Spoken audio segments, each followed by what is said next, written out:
जी अस्सलाम वालेकुम, क्या हाल है सब लोग? खैरियत से? इमरान खान साहब ने कहा जी माफ़ी तो आपको मुझसे मांगनी पड़ेगी। और फिर एक और लीडर ने कहा कि माफ़ी तो हम अपने बाप से भी नहीं मांगते। और इसके साथ साथ बुशरा बीबी जो है उनको अडयाला जेल भिजवाने का ऐलान कर दिया गया है, फैसला हो गया है, कपड़े उनके वहाँ पे शिफ्ट हो गए हैं। कपड़ों के साथ साथ क्या क्या बनी गाला से गया और बनी गाला की चाबियाँ अभी तक पाकिस्तान तहरीक इंसाफ के हवाले जेल हुकाम ने क्यों नहीं की, ये भी हम आपको आज के व्लॉग में बताएंगे। और शेर अफजल मरवत को पार्टी से मुकम्मल तौर पर फारिग कर दिया गया। इमरान खान साहब ने दूसरे दिन भी उनसे मुलाकात करने से इनकार कर दिया। शेर अफजल मरवत ने बारीक कह दिया कि मैं इस मौजूदा क़यादत के साथ नहीं चल सकता, और फिर उन्हें सियासी कमेटी से भी निकाल दिया गया। शेर अफजल मरवत के साथ ये क्या हुआ, ये भी हम आपको आज के व्लॉग में पूरी डिटेल के साथ बताएंगे। बुशरा बीबी ने आज से 2 माह पहले इस्लामाबाद हाई कोर्ट से रब्ता किया था और ये कहा था कि मैं बनी गाला में कंफर्टेबल नहीं हूँ, मुझे जेल भिजवाया जाए और मैं उस जेल में रहना चाहती हूँ जहाँ पे मैक्सिमम ख़वातीन को रखा जाता है। और ये केस इस्लामाबाद हाई कोर्ट के एक बेंच के अंदर चलता रहा। एक ही रुकनी बेंच था जिसमें जस्टिस मियाँ गुल हसन औरंगज़ेब इस बेंच को लीड कर रहे थे, बल्कि वही इस केस को हैंडल कर रहे थे। तो 2 दिन पहले 3 दिन पहले बल्कि इस केस का फैसला महफूज कर लिया जज साहब ने, और आज वो फैसला सुना दिया गया। उस फैसले के मुताबिक जो ज़िली इंतज़ामिया ने बुशरा बीबी के घर को उनके लिए सब जेल करार दिया था, इस फैसले को जज साहब ने कॉलम करार दे दिया और हुक्म दिया कि फौरी तौर पर बुशरा बीबी को अडयाला जेल के अंदर भिजवाया जाए और अब वो बनी गाला नहीं रहेंगी। जब ये फैसला आया तो उससे पहले बुशरा बीबी 190 मिलियन पाउंड के केस की हेयरिंग के लिए अडयाला जेल गई हुई थी, लिहाजा वहीं पे ये फैसला इंप्लीमेंट कर लिया गया। फिर उन्हें बुशरा बीबी को वहीं रोक लिया गया और उसके बाद फिर उनकी पार्टी को, उनके वकला को ये इख्तियार दे दिया गया कि वो बुशरा बीबी का सामान बनी गाला से जेल शिफ्ट कर दें। और उसके बाद नईम हैदर पंजोता साहब और उनके फिर इंतसार पंजोता साहब जो उनके भाई हैं, ये दोनों भाई फौरी तौर पर बनी गाला गए। और बुशरा बीबी ने उन्हें क्योंकि पूरा एक लिस्ट दी थी, पूरी फहरिस्त दी थी कि जिसके अंदर उनकी वो चीज़ें जो वहाँ पे मौजूद हैं वो उन्होंने लानी थी, लिहाजा ये दोनों भाई वहाँ पे गए और अपनी कस्टडी में इन्होंने बुशरा बीबी के तमाम कपड़े पैक किए। बुशरा बीबी ने बताया था कि मेरे कपड़े कहाँ कहाँ पड़े हुए हैं, और जेल हुकाम ने कहा कि हम खुद पैक करके ये पूरा बैग जेल पहुंचा देते हैं, लेकिन दोनों वकला ने कहा कि नहीं, हम अपनी निगरानी में खुद ये पैक करेंगे। तो बुशरा बीबी के कपड़े दोनों भाइयों ने पैक किए, फिर उसके साथ 2 कुरान मजीद थे, फिर उनकी तस्बीहात थी, कई तस्बीहें उनकी वहाँ पे वो थे, फिर बुशरा बीबी के अद्वियात हैं, उन्हें बड़ी एहतियात के साथ पैक किया गया, फिर उनकी जाय नमाज है, फिर उनके स्लीपर हैं, फिर उनके परफ्यूम्स हैं जो वहाँ पे कमरे के अंदर हैं, वो परफ्यूम्स भी पूरे के पूरे पैक करके बुशरा बीबी के सामान के अंदर रख के वो भी पहुँचा दिए गए। फिर इसके अलावा कुछ उनके वज़ाइफ की किताबें हैं, वो भी, कुछ उनकी किताबें भी वहाँ पे मौजूद थी, वो भी ले ली गई। और फिर इसके अलावा हल्का जो कुछ मेकअप का सामान था उसे भी पैक कर लिया गया। और इसके साथ साथ उनकी जो डेंटल किट है जिसके अंदर उनका टूथब्रश है, फिर उनके टूथपेस्ट हैं, ये सारी चीज़ें भी, माउथ वाश है, ये सारी चीज़ें जो है दोनों भाइयों ने पैक करके जेल पहुंचा दी हैं। और अब ये चीज़ें चेकिंग के बाद बुशरा बीबी को फराहम कर दी जाएंगी। मेरी इतलात के मुताबिक बुशरा बीबी का सेल पहले से तैयार हो चुका था। जब ये फैसला हुआ कि बुशरा बीबी का जो फैसला महफूज हो गया तो उसके साथ ही जेल हुकाम ने बुशरा बीबी का कमरा तैयार करना शुरू कर दिया था। और मेरी इंफॉर्मेशन के मुताबिक उन्हें उसी कमरे में रखा जा रहा है जिसमें मरियम बीबी को रखा गया था। तो जो एतराज़ात मरियम बीबी करती थी, मुझे लगता है कि आने वाले दिनों में बुशरा बीबी भी करेंगी, अगर ये बात दुरुस्त साबित हो, क्योंकि अभी तक की इंफॉर्मेशन यही है कि उन्हें उसी कमरे में रखा जाएगा जिसमें बुशरा बीबी को रखा गया था। हो सकता है अगर ये फैसला तब्दील हो जाए तो इसके बारे में फिर हम आपको फौरी तौर पर बताएंगे कि क्या तब्दीली आई। बहरहाल बुशरा बीबी की ख्वाहिश पूरी हो गई। वो अपने खामद के साथ रहना चाहती थी, वहीं रहना चाहती थी जहाँ पे खान साहब हैं, वहीं रहना चाहती थी जहाँ पे बहुत ज़्यादा कैदी है, बल्कि 7200 के करीब कैदी हैं वहाँ पे। तो वो उनके दरमियान अपने आप को ज़्यादा महसूस करती हैं, जबकि बनी गाला के अंदर जिस कमरे में उनको रखा गया था बड़े आराम के साथ थी। वहाँ पे एयर कंडीशन भी था, वहाँ पे हीटर भी था, वहाँ पे खिड़कियाँ भी थी। उन खिड़कियों के ऊपर कागज़ लगे हुए थे, पेपर्स लगे हुए थे, जिसकी वजह से वो बाहर नहीं देख सकती थी, लेकिन आज़ादी थी और सारी कंफर्ट्स वहाँ पे मौजूद थी। लेकिन उन्होंने इसको त्याग के, इससे इनकार करके वो अडयाला जेल चलेगी जहाँ पे ज़ाहिर ज़िंदगी मुश्किल होगी। अब एक सवाल ये पैदा होता है कि क्या एस्टैब्लिशमेंट या रियासत इस फैसले को तस्लीम कर लेगी, क्योंकि रियासत ने बड़ी मुश्किल से बुशरा बीबी को इमरान खान साहब से दूर रखा हुआ था और अपनी निगरानी में रखा हुआ था। तो ज़ाहिर हाई कोर्ट के इस फैसले ने खासे मसाइल पैदा कर दिए, और वो भी 9 मई से रिलेटेड। और फिर उससे पहले जो DGI SPR की प्रेस कॉन्फ्रेंस हुई थी उसके बाद ये फैसला आया। तो ज़ाहिर है अब इस्टेब्लिशमेंट और रियासत ज़ाहिर है या तो इस फैसले को तस्लीम कर लेगी या फिर वो एक और कोशिश करेगी कि बुशरा बीबी को जेल से निकाल के दोबारा बनी गाला के अंदर रखा जाए या फिर इमरान खान साहब से दूर रखा जाए। और ये भी ऐन मुमकिन है कि इमरान खान साहब की जेल तब्दील कर दी जाए, उन्हें किसी और जगह शिफ्ट कर दिया जाए और बुशरा बीबी यहाँ रह जाए और इमरान खान साहब कहीं और चले जाएँ, क्योंकि ये आंख बिचौली तो बहरहाल चलती रहेगी। इतनी जल्दी इसके ख़त्म होने का इम्कान मुझे तो सर-ए-दस्त नज़र नहीं आता। बहरहाल मैं जो बुशरा बीबी के वकला हैं उनको मुबारकबाद पेश करता हूं कि उन्होंने केस बड़ा शानदार लड़ा है। और जब रियासत एक साइड पे थी, गवर्नमेंट एक साइड पे थी और एक लेवल पे तो जो जजेस का टिल्ट था वो भी रियासत की तरफ था, हुकूमत की तरफ था, लेकिन इसके बावजूद जो वकला हैं उन्होंने केस लड़ के और बुशरा बीबी को उनकी मर्ज़ी की रिलीफ लेके दी। तो मैं उन जो वकला हैं उनको मुबारकबाद पेश करता हूँ।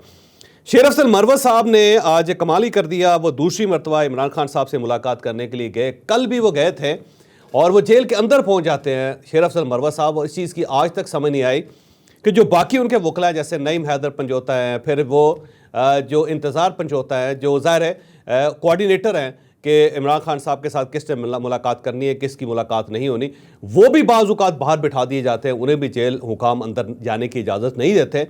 लेकिन शेर अफजल मरवत साहब जेल के अंदर तक पहुंच जाते हैं और पहुंच के वो वेटिंग रूम में बैठ जाते हैं। तो कल भी वो वेटिंग रूम में जाके बैठ गए थे और जेल हुकाम ने इमरान खान साहब से रिक्वेस्ट की कि शेर अफजल मरवत साहब आपसे मिलना चाहते हो तो आप मिल लें। लेकिन कल भी इमरान खान साहब ने साफ इनकार कर दिया था कि उस शख्स को अंदर आप नहीं लेकर आएंगे, मैं उसकी शक्ल नहीं देखना चाहता। इमरान खान साहब का ये कहना था कि सऊदी अरब से रिलेटेड बयान दे के उसने हमारी पूरी पार्टी का बेड़ा गर्क कर दिया है। 10 उसने अच्छे काम किए होंगे लेकिन एक काम इतना बुरा है कि वो जो 10 अच्छे काम थे वो भी कहना गए हैं। अब उनकी तरफ भी देखने को दिल नहीं करता। तो मैं इस शख्स की शक्ल नहीं देखूंगा, इसे वापस भिजवा दे। कल भी जेल हुकाम ने बड़ी कोशिश की कि इमरान खान और शेर अफजल मरवत की मुलाकात हो जाए। ये जेल हुकाम क्यों मुलाकात की कोशिश कर रहे थे, इस चीज़ की मुझे आज तक समझ नहीं आई। और आज भी शेर अफजल मरवत साहब अंदर पहुंच गए और आज भी जेल हुकाम ने इमरान खान साहब के ऊपर बड़ा जोर लगाया कि आप इससे मिल लें, एक बार मिल लें, हमारी नौकरी का इशू है। तो इस पे इमरान खान साहब ने कहा इसका मतलब तो ये हुआ कि जो इसके बारे में कहा जाता था वो बात दुरुस्त थी, अब तो मैं इससे बिल्कुल नहीं मिलूंगा, इसे आप बाहर निकाल दें, मैं इसकी शक्ल नहीं देखूंगा। तो बहरहाल शेर अफजल मरवत साहब से कहा गया कि खान साहब आपसे नहीं मिलना चाहते। उसके बाद शेर अफजल मरवत साहब बाहर आए।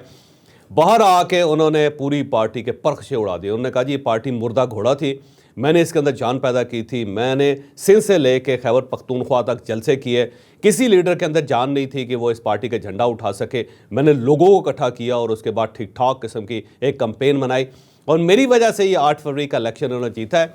लेकिन अब क्योंकि इमरान खान साहब और मेरे दरमियान ये लोग खड़े हो गए हैं, तो उमर अयूब है और शिबली फराज है जिसने इमरान खान को मुझसे दूर कर दिया है, तो मैं अब इस मौजूदा क़यादत के साथ चलने के लिए तैयार नहीं हूँ। मैं घर बैठ रहा हूँ और अब ये जलसे करके दिखाएं, अब ये इमरान खान को रिहा करके दिखाएं, तो जो इनका दिल करता है करें। तो वो ये कह के वहाँ से चले गए और बड़े गुस्से में थे। बल्कि एक यूट्यूबर जिसने कुछ सवाल किया था तो उसका इनके लोगों ने फेंटा भी लगा दिया और वहाँ पे मौजूद सहाफ़ियों ने बड़ी मुश्किल से उस यूट्यूबर को बचाया इनसे, क्योंकि वो तो ज़ाहिर अपने हत्थे से उखड़ गए थे और अब वो हर आदमी को टक्कर मारने की पूरी कोशिश कर रहे हैं। इसी दौरान फिर इमरान खान साहब के हदायत पे सियासी कमेटी के अंदर कोई शेर अफजल मरवत साहब का नाम था, उनका नाम वहाँ से भी निकाल दिया गया। तो अब पार्टी ने इनके खिलाफ कार्रवाई करने का फैसला कर लिया। तो शेर अफजल मरवत साहब अमली तौर पे पाकिस्तान तहरीक इंसाफ में अब नहीं रहे और ना खान साहब उनसे मिलना चाहते हैं, ना पार्टी के कुछ लोग उनके साथ बात करना चाहते हैं। तो शेर अफजल मरवत का सर-ए-दस्त कैरियर ख़त्म हो गया है। लेकिन वो हैं बड़े उस्ताद आदमी, वो कहीं ना कहीं से कोई ना कोई रास्ता निकाल लेंगे, क्योंकि उन्हें पता चल गया है कि मीडिया को कैसे अट्रैक्ट किया जा सकता है और अपनी स्पेस मीडिया के अंदर कैसे हासिल की जा सकती है। तो शेर अफजल मरवत साहब एक अटैक इमरान खान साहब के ऊपर करेंगे और अगर इनकी इमरान खान साहब से मुलाकात हो गई तो ये इमरान खान को राज़ी कर लेंगे। इनके अंदर ये एक एबिलिटी है कि खान को राज़ी कर लेते हैं। यहाँ पे एक नफसियाती तजिया भी शेर अफजल मरवत साहब का होना चाहिए। मुझे बाज़ औक़ात शेर अफजल मरवत और इमरान खान साहब दोनों एक दूसरे के भाई महसूस होते हैं। दोनों का वही तरीक़ाकार है कि सबके साथ जंग छेड़ लें आप, और शेर अफजल मरवत साहब ने भी वही काम किया जो इमरान खान साहब ने किया कि इमरान खान साहब ने सबके साथ लड़ाई छेड़ ली।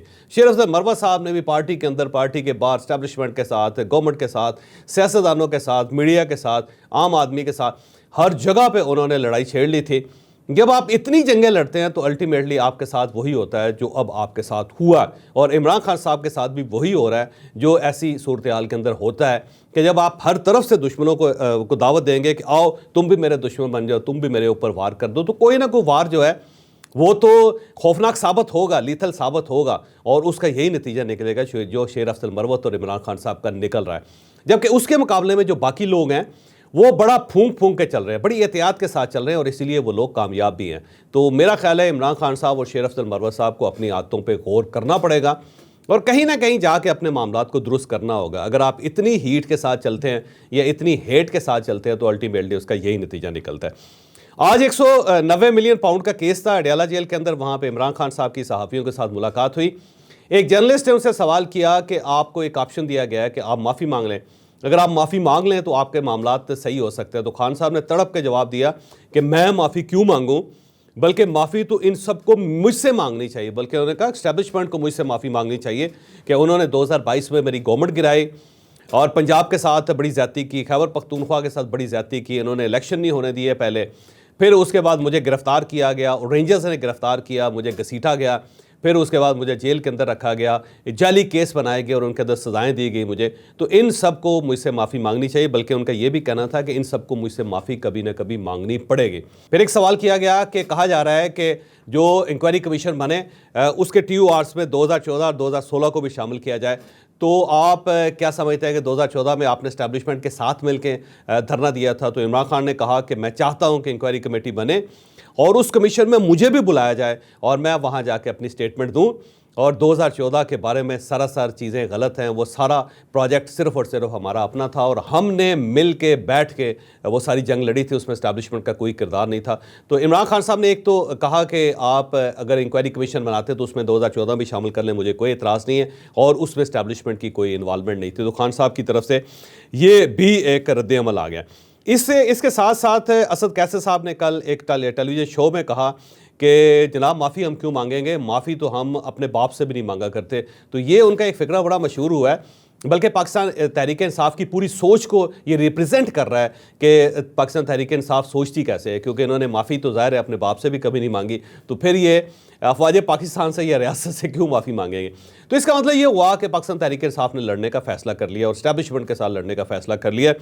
और अगर आप इनका ऑफिशियल ट्विटर अकाउंट देखें तो उसके ऊपर जो अफवाज पाकिस्तान के खिलाफ बराह रास्त कैंपेन चल रही है, या इन्होंने जो ट्विटर ट्रेंड क्रिएट किया है DGISPR के बारे में, वो इंतहाई खौफनाक है। उसकी तो अगर आप वर्डिंग ही देख लें तो शर्म से सर झुक जाता है। और इसके साथ साथ अगर आप ऑफिशियल पेजेस के ऊपर जो पोस्टें हैं, जो इन्होंने बैनर्स लगाए हुए हैं, जो पोस्टर्स लगाए हुए हैं, वो अगर आप देख लें तो उसके बाद आपको यकीन हो जाता है कि पाकिस्तान तहरीक इंसाफ ने सारे रास्ते बंद करके अब बाकायदा लड़ने का फ़ैसला कर लिया। तो क्या ये बाकायदा लड़ सकेंगे, ये एक बहुत बड़ा सवाल है जो आने वाले दिनों में ही इसका जवाब मिल सकेगा। लेकिन बहरहाल एक चीज़ तय हो गई है कि पाकिस्तान तहरीक इंसाफ और इस्टेब्लिशमेंट के दरमियान अगर किसी जगह पे कोई गुंजाइश थी मुलाकात की, किसी न किसी जगह पे मामलात के सेटल होने का कोई इम्कान था, तो कल के दिन के बाद वो इम्कान ख़त्म हो गया। और अब मेरा नहीं ख्याल कि इस्टेब्लिशमेंट कभी पाकिस्तान तहरीक इंसाफ की तरफ हाथ बढ़ाएगी और पाकिस्तान तहरीक इंसाफ के लिए भी कभी कोई दरवाजे खुलेंगे या पाकिस्तान तहरीक इंसाफ इनका हाथ पकड़ेगी, तो मुझे नहीं लगता,